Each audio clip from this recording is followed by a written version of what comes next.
I don't know how well you can see me here, but hello everybody, my name is Tanner Kyler, and today I'm bringing you a pretty interesting plant in the mint family, and I'm actually going to turn the camera down, so I'm not going to be in the video. Chickens are really disrupting. I'm going to turn it towards them through the video to do the rest. Alright, so today I am talking about the Mealy Blue Sage. I had to turn the camera down. It was more upright, but we had a hailstorm yesterday and it did knock their flowers down.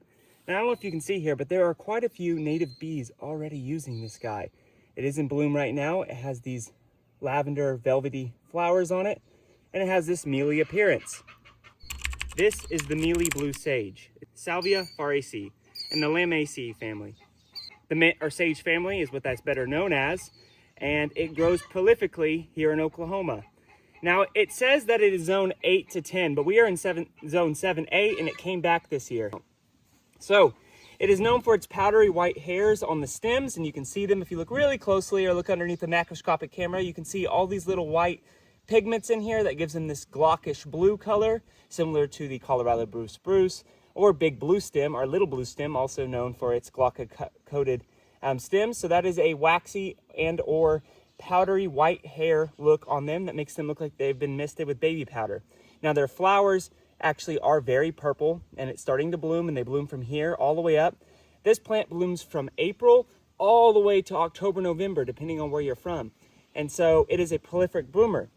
So it blooms first in the spring while it's moist and warm but not too hot, and then it'll bloom and bloom and bloom, and then come around July, August, it'll slow down its blooms, and then end of September into October, it'll ramp up its blooms again. So it does bloom year round.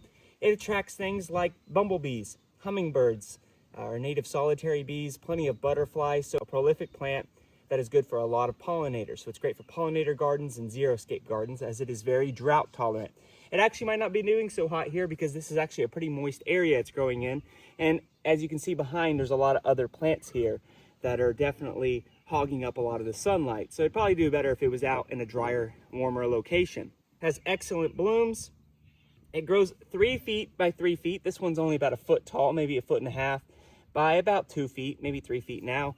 It is only 2 years old. I planted a plug last year, and this is what it looks like this year. And it bloomed last year as well.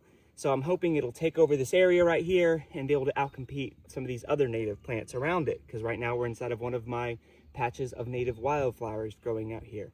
It likes slightly acidic soils, so if you're in an area with high pH soils, you might need to add some soil acidifier to it.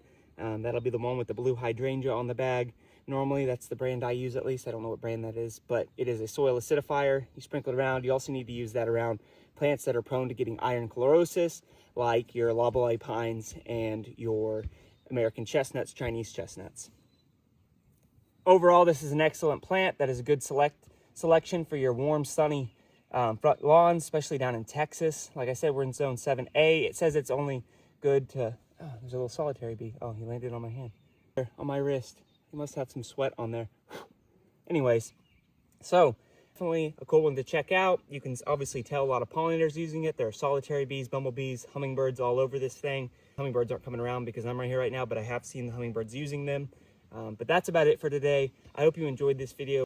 Please like and subscribe if you enjoyed and you want to see more videos like this, educating you on these different native plants and animals to the southern United States and other parts of the world. As I'm starting to travel, I do other videos like that. But I hope you enjoyed. Make sure to leave a comment if you have any questions or concerns about this video, and we'll see you next time.